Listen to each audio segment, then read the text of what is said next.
Hi everyone, good afternoon. Myself Dr. Vachi Dugat. Marengo CIMS હોસ્પિટલના આજના interactive સેશનમાં હું આપ સૌનું સ્વાગત કરું છું. આજના ઇન્ટરેક્ટિવ સેશનનો ટોપિક એટલે કે નો યોર બેક.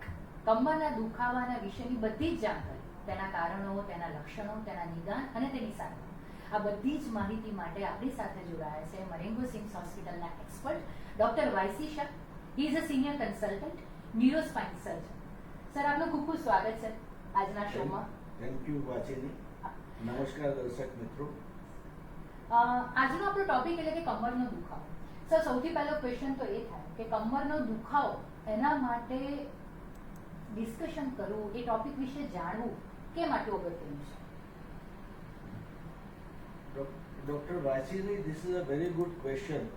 કારણ કે મણકા અથવા તો સ્પાઇનને લગતા રોગોમાં લોકોમાં એટલી બધી ગેરમાન્યતાઓ પ્રવર્તે છે કે એને આપણે દૂર કરવું, એના વિશે સાચી સમજણ આપવી એ ખૂબ જરૂરી છે.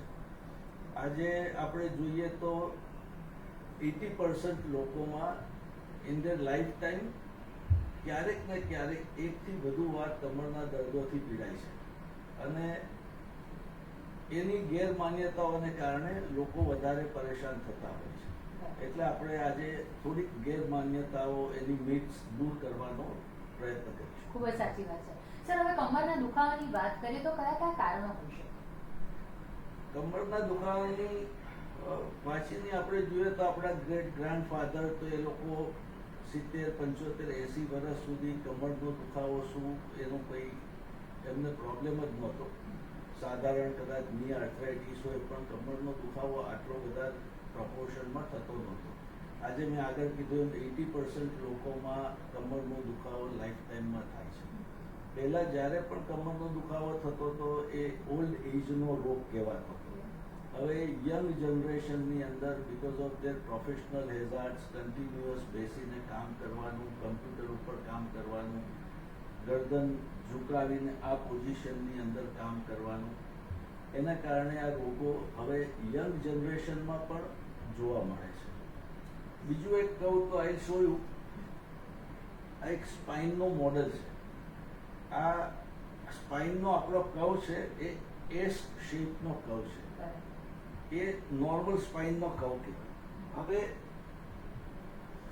જાણતા અજાણતા આપને કોઈને ખ્યાલ પણ નહીં હોય કે આપણે ઓન એન એવરેજ 3500 વાર ફોરવર્ડ બેન્ડિંગ દિવસમાં કરીએ છીએ. દિવસની શરૂઆત જ આપણી ફોરવર્ડ બેન્ડિંગથી થાય છે. એટલે આપણે બ્રશ કરીએ ત્યારે આમ વાંકા વળીને બ્રશ કરતા હોય. એટલે એને કારણે એસ શેપ જે ભગવાને આપેલો કર્વ છે એ કર્વ એસમાંથી સી શેપ એટલે આખો આમ વાંકો થઈ જાય છે, અને એને કારણે આ બધા રોગો થાય છે. થોડીક સાવચેતી, થોડીક કેર, થોડા પ્રિકોશન અને લાઈફસ્ટાઈલ ચેન્જથી આપણે આને અટકાવીશું. 100%. ખૂબ જ સરળ ભાષામાં જે છે તમે સમજાવ્યું કે કયા કયા કારણોસર જે છે કમરનો દુખાવો થઈ શકે, અને તમારા જવાબ પરથી એવું લાગે છે કે કોઈ પણ ઉંમરની વ્યક્તિને જો તમે ધ્યાન ન રાખો અને લાઈફસ્ટાઈલ ખોટી હોય તો કમરનો દુખાવાના જે ચાન્સીસ જે છે એ થઈ જતા હોય છે. સર, હવે આગળ પ્રશ્ન એ થાય કે આના લક્ષણો કયા કયા, અથવા તો આ ગંભીર હોઈ શકે ખરું? 100માંથી 90% ને આ દુખાવો બહુ એટલે ગંભીર સમસ્યા કરે કે લાંબા સમયની હેરાનગતિ કરે. ઓનલી 10% ઓફ ધ પીપલ દે સફર ફોર એ લોંગ ટાઈમ, અથવા તો એમનું day to day routine affect થાય એવું બની શકે. કમરના દુખાવા, બેકેક એટલે એના હેડિંગમાં જેનો મતલબ સમાયેલો છે કમરનો દુખાવો. લોકોમાં કમરના દુખાવા, બેકેક, સ્પાઇન પ્રોબ્લેમ, ડિસ્ક પ્રોલેપ્સ, ગાદી ખસી જવી, સયાટિકા, લાઈક આ બધું ઘણા પૂછે સાહેબ અમને તો કોઈ કે XYZ કીધું કે તમને સયાટિકા છે, તમે એમ કહો છો ગાદી ખસી ગઈ છે. તો આ બધું જ કમરનો દુખાવો, ગાદીનું ખસી જવું, સયાટિકા, રાંજણ, પગમાં ખાલી ચડવી, જણજણાટી થવી, આ બધું જ એક જ રોગના અલગ અલગ નામો છે. એટલે જ્યારે પણ લક્ષણો જણાય તો એને બહુ જ આપણે ઇઝીલી ન લેવા, ડોક્ટરનો સંપર્ક કરવો એ કદાચ જરૂરી બની શકે કે જેથી ચોક્કસ કારણ સુધી પહોંચી શકે. અને શરૂઆતથી જ આપણે આપણા જૂના લોકો કહી ગયા છે કે રોગને મૂળમાંથી જ ઉગતો ડામી દેવો. તો આ એટલો બધો સરળ રોગ છે કે એને આગળથી તમે ટ્રીટ કરી પ્રિકોશન લઈ અને ફિઝિયોથેરાપી બધું કરો તો રિહેબ કરો તો એને આગળ વધતો ચોક્કસપણે આપણે અટકાવી શકીએ. સર, આ તો વાત થઈ એના લક્ષણોની. હવે જો વાત કરીએ કે નિદાન, કારણ કે એવું કહ્યું છે કે જેટલું જલ્દી નિદાન થાય કોઈ રોગનું, જેટલી જલ્દી સારવાર મળે એટલું તમે કોમ્પ્લિકેશન તરફ જતા અટકી શકો. તો આની તપાસ કઈ રીતની હોઈ શકે? એટલે આમાં બેઝિક થી શરૂ કરીને એટલે સાદા એક્સરે, પ્લેન એક્સરેમાં આપણને મણકાનું કોઈ ઇન્ફેક્શન છે, કોઈ મણકો ખવી ગયો હોય, કોઈક વાર શરીરમાં બીજે કેન્સર હોય અને એ મણકામાં સ્પ્રેડ થયું હોય, કોમન બ્રેસ્ટ કેન્સર કે પ્રોસ્ટેટ કેન્સર ત્યાં આવ્યું એટલે આપણને ગાદી ખસી જવી, ગાદીની જગ્યા સાંકડી થવી, આ બધું આપણને એક બેઝિક એક્સરેમાંથી આપણને ખબર પડે. રૂટીન બ્લડ ટેસ્ટ ઇન્ફેક્શન માટે કે કોઈ વખત ટીબીનો ચેપ લાગતો હોય તો આપણને રૂટીન બ્લડ રિપોર્ટ જેવા કે સીબીસી, ESR, CRP એ બધા ઉપરથી ખ્યાલ આવે. એના પછી એક સ્ટેપ આગળ જઈએ તો સીટી સ્કેનમાં આપણને મણકા એટલે હાડકા અને એના સાંધાઓ અને ગાદી આ બધાની વિશેની વિસ્તૃત માહિતી મળે. નર્વ્સ આપણે કોઈ પણ સોફ્ટ ટિશ્યુ કે નર્વ્સ જોવી હોય તો આપણે MRI કરવું પડે. એટલે MRI ની શોધ પછી, MRI આવ્યા પછી આખો સિનેરિયો ટોટલી બદલાઈ ગયો છે. 100% એક્યુરસી સાથે આપણે આપણા રોગનું ડાયગ્નોસિસ કરી શકીએ છીએ.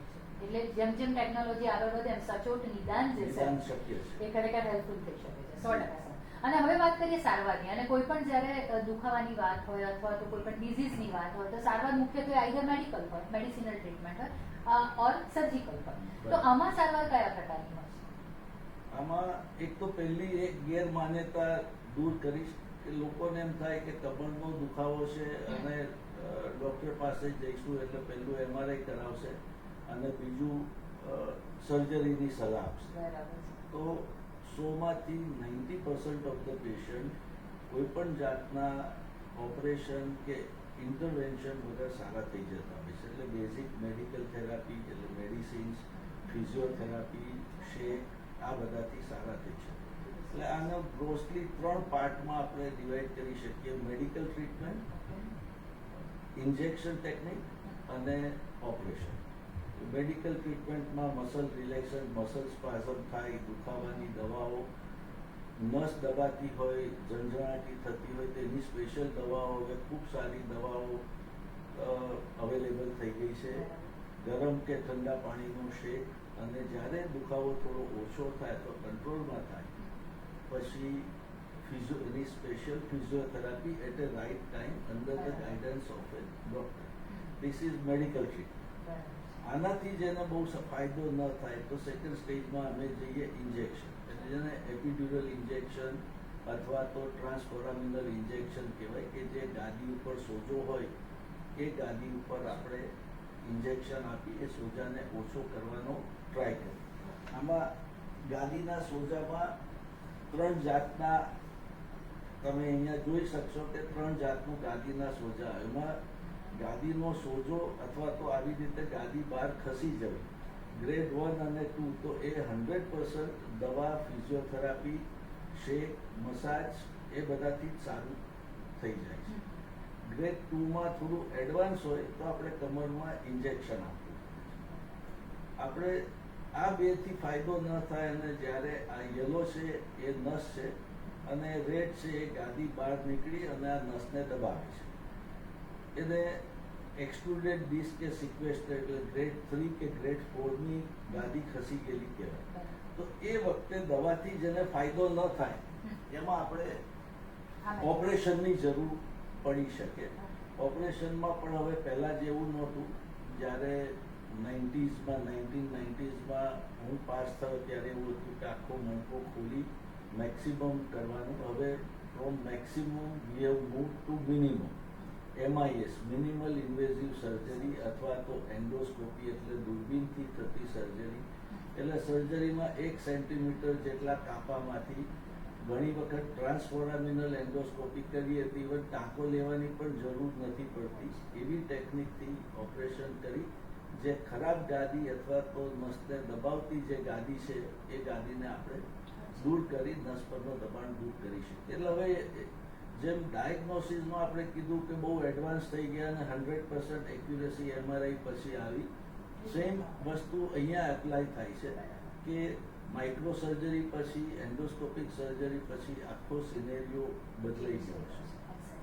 એટલે ખૂબ જ સરળ ભાષામાં તમે માહિતી આપી. અને સર, હવે આજકાલ જેટલા પણ ડિઝીઝીસ આપણે જોઈએ છે તો આપણે હંમેશા એમ કહીએ છીએ કે આને પ્રિવેન્ટ કરી શકાય છે જો તમારી જીવન પદ્ધતિ સાચી હોય. સાચી. તો કમરનો દુખાવો, જેને આપણે બહુ નજીવી બાબત સમજીએ છીએ, પણ એ કમરના દુખાવાને જો આપણે પ્રિવેન્ટ કરવો હોય અથવા લાઇફસ્ટાઇલ મોડિફિકેશન જો આપણે એના માટેના જીવનમાં અપનાવવા હોય તો એ કયા કયા થઈ શકે? બહુ જ સાચું કીધું કે આ મેજોરિટીની અંદર માઇનર રોગ હોય છે, બેક કે કમરનો, પણ ઇટ ઇઝ અ ન્યુસન્સ વેલી. તમને એટલું હેરાન કરે, સવારે ઉઠો ત્યારે મોર્નિંગ સ્ટીફનેસ હોય, ચાલી ના શકો, વાંકા ચાલો અને પછી ધીમે ધીમે તમે નોર્મલ થાવ. એટલે આ રોગને પહેલેથી શરૂ થાય ત્યારે પહેલું તો એના એક્સપર્ટ ડૉક્ટર પાસે જઈ નિદાન કરાવી અને ડાયગ્નોસિસ કરાવી અને ટ્રીટમેન્ટ શરૂ કરવી. બીજું, majority of this disease young એજમાં જે થાય છે ને એ મેઇનલી પ્રોફેશનલ હેઝાર્ડ મેં આગળ કીધું અથવા તો પોસ્ચ્યુરલ બેકએક હોય છે. એટલે આપણી બેસવાની રીત એટલી ખોટી હોય છે, કામ કરવાની પદ્ધતિ, અને મેજોરિટી કમ્પ્યુટર ઉપર હવે કામ કરતા થઈ ગયા, એટલે આપણું પોસ્ચર એને ચેન્જ કરવું ખૂબ જરૂરી છે. સેકન્ડ, જંક ફૂડથી આપણું લાઈફસ્ટાઈલ એવી થઈ ગઈ છે કે ચાલવા કરવાનું જતું રહેવું, ઘરેથી ગાડીમાં બેસીને ઓફિસે, ઓફિસેથી ગાડીમાં બેસીને ઘરે. એટલે થોડું physiotherapy in the form of ચાલવાનું, શરીરને એક્ટિવ રાખવાનું. અને આ જે સ્પાઇન છે આપણું, એ આપણી એક્સિસ છે, એની ઉપર આપણે ટકેલા છીએ. એ 3 પિલર ઉપર ટક્યું છે. સ્પાઇન પોતે, એટલે આ જે સ્પાઇન છે, આ સ્પાઇનનું 1 એક્સિસ, એની આગળ પેટના જે સ્નાયુઓ આવેલા છે અને પાછળ બેકના જે સ્નાયુઓ આવેલા છે, આ બે એના આધાર સ્તંભ, સપોર્ટ કહેવાય. એટલે એસ્પેશિયલી લેડીઝમાં ડિલિવરી પછી અથવા સિઝેરિયન પછી એબ્ડોમિનલ મસલ્સ વીક પડતા હોય, એટલે એબ્ડોમન મસલ્સની સ્ટ્રેન્થનિંગ એક્સરસાઇઝ, બેક મસલની એક્સરસાઇઝ, કરેક્ટ પોસ્ચર, આટલું ધ્યાન રાખીએ તો આઈ થિંક કે 60-70%માં અહીંયા જ આપણે એને અટકાવીશું. ખૂબ જ સાચી વાત છે. અને સર, આટલી સરસ સમજણ પછી એક ટેક હોમ મેસેજ થઈ જાય આપના તરફથી. Take care of your back and back will keep you moving. Wow, તમે સાચવશો તો તમે હંમેશા ચાલતા રહેશો. એક્ઝેક્ટલી.